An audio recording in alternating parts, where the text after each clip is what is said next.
Okay, 3, 2, 1, it's jam. What's up, guys? Every day you eat and you sleep, and these things you tend to do when you're tired. And when you're tired, that means you need more energy. What is energy to living things, and why do we need so much of it? And what do we do in order to get more energy? This and everything else that's related to it is what we're going to discuss for this lesson. My name is Sir Ramon, and this is Science with Sir Ramon. Let's do this. So, where do living things get our energy? What keeps us going, right? So, basically, living things rely on metabolism. So energy and metabolism, how living things keep themselves alive. So for this lesson, we're going to talk about the amount of energy that changes in reactions, explain how ATP is the energy of the cell, and explain how enzymes help with metabolism and all the chemical processes happening in your body. So what chemical processes happen in our body? How many things are happening at the same time in this? So we have a lot. So we have here a metabolic map, and the metabolic map is basically just, a representation of all the things happening. So it's hundreds of processes to keep you alive, but we're going to try to keep things simple. So let's just define what metabolism is. It's the set of all chemical processes that keep you or any other living thing alive. So when someone says, "Ang bilis naman ng metabolism mo," or "your metabolism is so fast," that means that they're trying to say you digest things quickly. But it's not just digestion. Everything that your body does to keep you alive is part of metabolism. So, again, keeping things simple, what are the processes of metabolism? What do they have in common? So, in common, there's always a system. If you look at the diagram here, if you trace one of the lines, you can see that there's there's circles that are like little train stations. So these are intermediates, meaning these are halfway points from the start to the finish. Each colored line is like a train route. So it's always something that's trying to get from a starting product to a final product. And it's all organized step by step. There's always train stations along the route. There's always intermediates to get you from point A to point B. And this is called something like a metabolic pathway. It's a step-by-step series of reactions that's helped along by tools called enzymes. So having a metabolic pathway means that it uses less energy to get stuff done. And each step, again, it's called an intermediate. Intermediate meaning in the middle. So from point A to point B, there's stuff in the middle, that's the intermediate.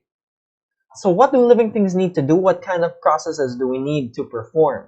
So one of the simple ones is to break stuff down, like when we digest food. So that's also called decomposition, or in terms of metabolic pathways, catabolism, like cutting big things into small things. So big reactants are used to create small products. So these are terminologies: reactants for ingredients and products for what they make. So what happens to the energy when you break stuff down? Generally in catabolism, we have exergonic reactions. Exergonic means it's making energy exit the reactants. So reactions release energy in exergonic reactions. So usually when you decompose something or when you catabolize something, it releases energy. It's exergonic. So what else do we need to do aside from breaking stuff down? Of course, if you break stuff down, you also have to build stuff up. So it's like when your body parts grow. We can see in this image the nail growing over the course of days. That's because your body is continuously making molecules in order to grow and develop. So this is called anabolism, also known as synthesis.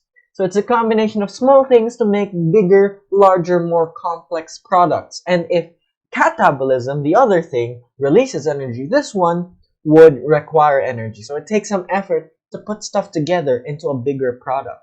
So it's called an endergonic reaction. It puts energy into, into the reaction. So what kind of energy do we get from eating food? What is in food? Of course, it's not electricity. It doesn't shock your mouth when you eat food. It's chemical energy. And this chemical energy can be plotted out in a diagram that shows us how we get the energy from it. So how do we get the energy and how do enzymes help?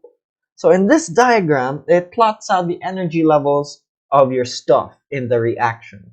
So when we start from reactants and then go to products in an exergonic reaction, meaning it releases energy, you expect that the reactant would have more energy, higher than the products. That's how you get a release of energy. You start from high, you end up low. But wait, why is there a hump over here? Why does energy go up before it gets released? So that hump over there is called the activation energy. It's the energy needed to start up a chemical reaction. You can't just put two things together and expect something to happen between them. It needs energy to start the reaction. So even if it's trying to release energy, you need to start giving it. You have to give it a little push before it releases whatever you put in plus a bit more. So it's like a speed bump. It makes reactions go slowly because they need to acquire that activation energy first. So how do we make it go faster? What tools can a cell use to make activation energy less of a problem? So we have enzymes. These are proteins that catalyze reactions without being used up. Catalyzing means that you speed up a reaction without using up, that's not the right thing. We're trying to speed up the reaction without using up our enzyme or whatever we're using to catalyze it, alright? So, in an exergonic reaction that's catalyzed, we have the following pattern. So instead of a big hump, the enzyme makes the hump smaller. It makes the reaction require less activation energy. And since there's less activation energy required, the hump becomes smaller, and like a smaller speed bump, it becomes easier to get from the reactant part to the product part. So it's a faster rate of reaction. So, moving on. Why are metabolic pathways so long then? Doesn't that take longer if you have a longer pathway? Well, more steps actually results in even less energy required. You can see here in this diagram that just one step without any catalysis is gonna be a very large hump. One enzyme would make a smaller hump, but not by much. Two enzymes would make the humps even smaller, but also not by much, but three. Three enzymes in a row can make the activation energy required very small. And overall, it still makes the reaction go faster even though there are more steps, because it's like eliminating all the speed bumps along the road. So what do enzymes look like? How do they reduce activation energy? How do they work? So enzymes basically kind of look something like this. This is an artist's representation of catalase, an enzyme that breaks down hydrogen peroxide. So proteins work because they're in specific shapes. Their chemical structure makes them fold into specific 3D shapes. And that's how proteins work most of the time. They work based on their shape. So let's see how that works. So let's make this much simpler.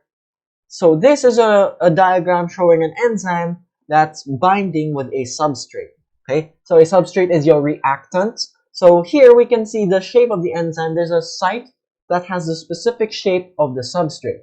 When the substrate gets into it, the enzyme changes shape ever so slightly so that the activation energy is less, meaning it's easier for your substrate or your reactants to react in whatever way they do. So in this case, the new shape of the enzyme makes it easier for your substrate to break apart into smaller products. And that's basically how enzymes work. They just bind to the substrate and then change their shape. So the substrates, when they bind to the enzymes, they bind to active sites. An active site is the proper place of a substrate, and because the active site has a specific shape, enzymes are substrate specific, meaning they only ever bind and react with the one that they're supposed to react with. At least that's what how it's supposed to go. So be like enzymes. Wait for the one. Hey, don't react to everything. Changing shape lowers the activation energy and makes the reaction go faster. And the problem is there a limit? Do enzymes always make reactions go faster? If you add more enzymes, does it make the reaction go faster? So let's go with that. For enzyme concentration, if you add more enzymes, it makes the reaction go faster, assuming you have a lot of the ingredients or the reactants, the substrate. But if you don't have enough substrate, adding more enzymes doesn't help because the enzymes don't have any substrate to react with or to bind with. So the rate of reaction will no longer increase at that point. So what that means is that there is a saturation point, a point when there is too much of your enzyme that it doesn't help anymore. So that's why you can see in this graph that the rate of reaction tapers off. meaning it doesn't keep continuing to rise when you add more enzymes. So again, it only goes up your reaction rate until the saturation point. What about substrate? What if we add more ingredients? We add more reactants. What ingredients would be great? More ingredients would make faster reactions, right? That's generally the case. The rate of reaction will increase as long as there's enough enzymes. Same concept. If there's too many substrates, too many ingredients, but not enough enzymes to actually cook the ingredients, or not enough pots to cook the ingredients, then there's no point. Kulang pa rin. It won't increase the rate of reaction. So same pattern in the diagram, there is a saturation point. Adding more substrate won't make things go faster. Okay? So again, when there's too much substrate, it also has a saturation point. What if we add more energy? If activation energy is the problem, what if we just straight up put more energy?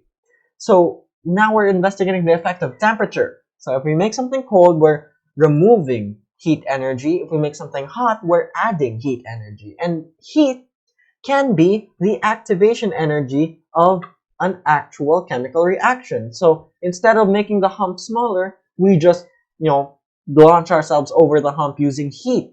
But wait, can we just put heat as much as we want? No, we can't, because enzymes are made of proteins. And, with protein, if you heat it up too much, it gets cooked. It gets denatured, meaning they lose their natural shape and function. So as we said earlier, enzymes function by shape.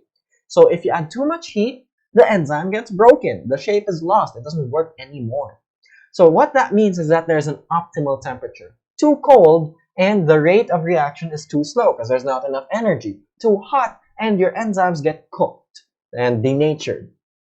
So this is the shape of the graph. There is what we call an optimum temperature, where it's just right, so that the enzyme's rate of reaction would be maximized. Too much, and again, it gets denatured. Too little, and there's not enough energy. What about pH or acidity? In the stomach, it's very acidic, and that might affect how enzymes work. Thankfully for the stomach, acidic is the best thing for the enzyme. So there's an optimal pH. Too low, meaning too acidic, means that your enzyme will get denatured. Too high, it will also get denatured. So there's an optimal or best, just right pH. And it's different for different enzymes. Both temperature and pH, different enzymes have different sweet spots. Alright? So take note of that concept. There's a sweet spot for pH and temperature for the maximum amount of maximum rate of reaction for each enzyme.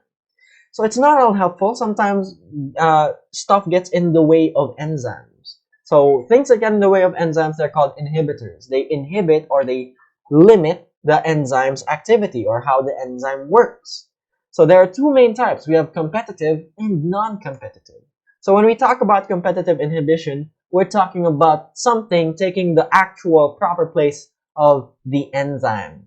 There we go. So if it's taking the substrate's place, the substrate can't bind to the enzyme. So competitive inhibition is when the inhibitor binds to the active site of the enzyme. So where the substrate should be, that's where the inhibitor actually goes. On the other hand, non-competitive inhibition is when something's attached to the enzyme at another point in the enzyme. So it messes up the active site. So we can see in this example here, if you put a crappy looking Samsung charger in a plug, sometimes it blocks the way for other chargers. So that's called non-competitive. It's not in the same place, but it's still making it hard for you to connect to that place. So the inhibitor binds to what you call an allosteric site, meaning a different site of binding to the enzyme. So here, instead of binding to the actual place, your non-competitive inhibitor is just going on the back door and making the enzyme change shape ever so slightly so the actual substrate can't actually bind there. Okay? So that's non-competitive. Now, what if there's enough of the final product already? If you have enough of the point B, so how do you stop a metabolic pathway if there's enough? So we have what we call feedback inhibition. So again, in a metabolic pathway, you have intermediates A, B, C, and D, and you have enzymes that catalyze the chemical processes. If there's enough of the D, when you got enough of that D, too much D will give what we call negative feedback, meaning it sends a signal for enzymes early on in the metabolic pathway to stop. So D, in this case, acts as an end product that acts as a non-competitive inhibitor. So it binds to an allosteric site in enzyme 1 and tells enzyme 1, yo, we got enough D, stop. And so the metabolic pathway is halted until you need more D again. Alright? So, moving on, we gotta be efficient, right? Just like our metabolic processes, we gotta be efficient, and to be efficient isn't just hustling all the time. It means to take things one step at a time. You know, use tools that make your life easier and keep a steady balance, not too much and not too little of every little thing in your life. So take some time to rest, but also take some time to work. Take some time to spend time with your family, and take some time to go on like video conferences with your friends, right? So again, for a good life, we need an optimum, just right balance. So that's pretty much it. I'll see you guys in the next video. That is over.